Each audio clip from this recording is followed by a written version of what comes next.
السلام علیکم ورحمۃ اللہ وبرکاتہ۔ ارشاد نبی صلی اللہ علیہ وسلم ہے، حضرت ابو ہریرہ رضی اللہ تعالیٰ عنہ سے روایت ہے کہ آپ صلی اللہ علیہ وسلم نے فرمایا، تین لوگوں کی نماز نہ قبول ہوتی ہے اور نہ کوئی اور نیکی آسمان پر چڑھتی ہے، یعنی قبولیت کے درجے کو پہنچتی ہے۔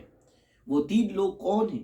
جن کی نہ نماز قبول ہے، نہ ان کی تسبیح قبول، نہ ان کا ذکر قبول، یعنی کوئی بھی نیکی ان کی قبول نہیں۔ قبول تو ہونا دور کی بات، آسمان کے اوپر چڑھتی بھی ہی نہیں ہے۔ ان تین لوگوں میں سے سب سے پہلا جو شخص ہے وہ ہے بھاگا ہوا غلام۔ جب تک کہ وہ اپنے مولا کے پاس، اپنے آقا کے پاس واپس نہ آ جائے اور ان کے ہاتھ میں اپنا ہاتھ نہ دے دے۔ چونکہ اب غلامیت کا دور تو ختم ہو چکا ہے، غلامیت کو ختم اسلام نے کیا، اسلامی کی تعلیمات نے غلامیت کو ختم کیا اور اسلام ہی نے انسانیت کا سبق پڑھایا۔ بلکہ میں کہتا ہوں کہ انسانیت بغیر اسلام کے نہیں سمجھی جا سکتی۔ بہرحال اب تو غلامیت کا دور باقی نہیں رہا ہے۔ دوسرا، ایسی عورت جس سے اس کا شوہر ناراض ہو، اس کی بھی نہ نماز قبول ہوتی اور نہ کوئی نیکی قبول ہوتی۔ میری بہنوں، آپ سمجھو کتنے کتنے دن ہو جاتے ہیں کہ آپ شوہر سے ناراض ہو کر بیٹھی ہوتی ہیں، یا شوہر آپ سے ناراض ہو جاتا ہے آپ کی بد زبانی پر، آپ کے بے سلیقہ پن پر، آپ کی بے پرواہی اور لاپرواہی پر۔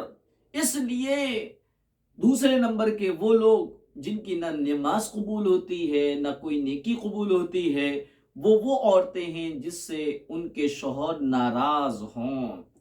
تیسرا، وہ مست شرابی، نشے میں دھت پڑا ہوا وہ شرابی جو نشے میں ہی رہتا ہے اور اس کا کہا ہے جب تک شراب کا اثر ختم نہیں ہوتا، حالت نشے میں کتنے ہی وہ نیکیاں کر لے، کتنے ہی دان دے دے، کتنے ہی لوگوں کو کھانا کھلا دے اور کتنا کچھ کر لے، اس کی کوئی نماز قبول نہیں ہوتی، اس کی کوئی نیکی قبول نہیں ہوتی جب تک کہ شراب کا اثر ختم نہ ہو جائے۔ شرابی کا نشہ اتر گیا، اس کا نشے کا اثر ختم ہو گیا، پھر اس کے بعد جو نیکیاں کرے گا، جو نمازیں پڑھے گا، اس کا تو ثواب ملے گا، وہ تو قبول ہوں گی، لیکن حالت نشہ میں کوئی نیکی اس کی قبول نہیں ہوگی۔ اسی طریقے سے وہ عورتیں جن کے شوہر ان سے ناراض ہیں، وہ ناراضگی کی حالت میں کی جانے والی نیکیاں، پڑھے جانے والی نمازیں قابل قبول نہیں ہیں۔ ہاں، شوہر سے